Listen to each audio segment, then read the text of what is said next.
Good afternoon. My name is Tasha Piper, and I'm doing an informative speech about students not being prepared for the real world.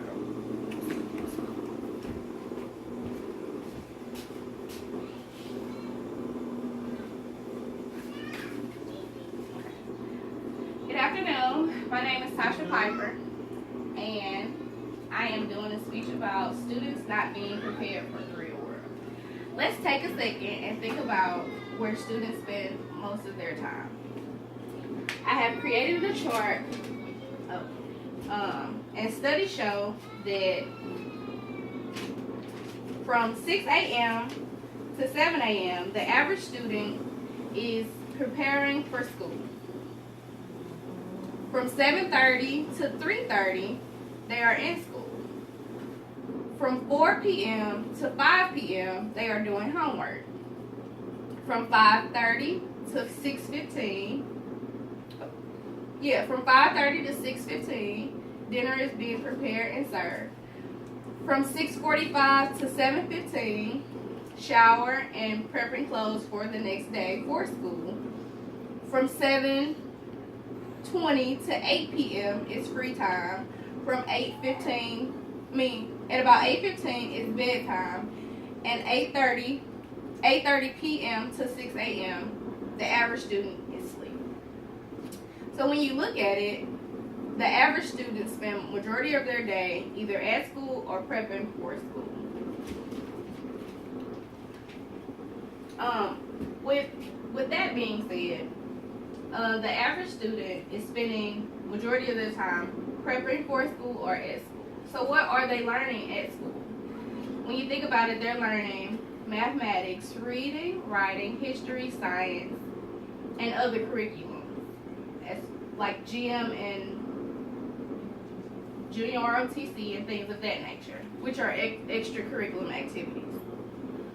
But let's think about it. What about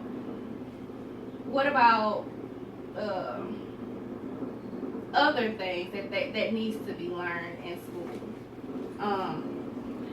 The purpose for school, Martin Luther King said, the main purpose of school is to provide the fullest possible development for each learner, so that they can live a moral, creative, and productive life in a democracy society.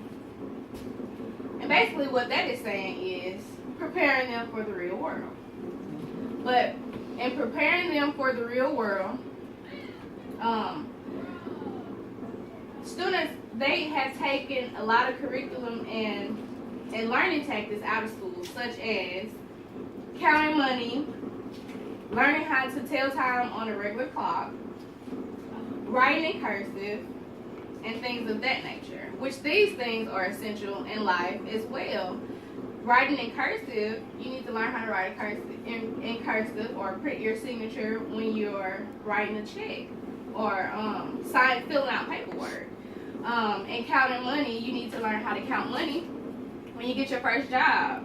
Or what if a student decides to build their own lemonade stand? How do you know how much change to give back, how much money you're supposed to give, and things of that nature?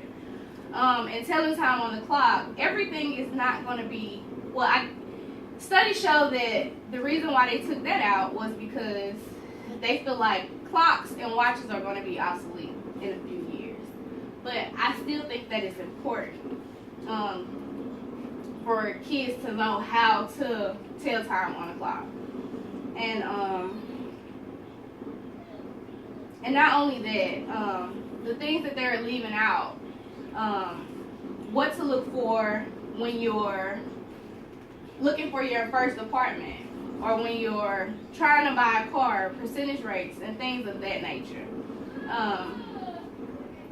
They're just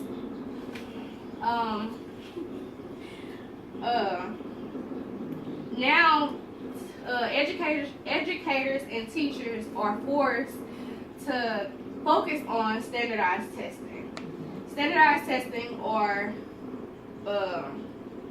what they're more focused on because of what the school boards are saying.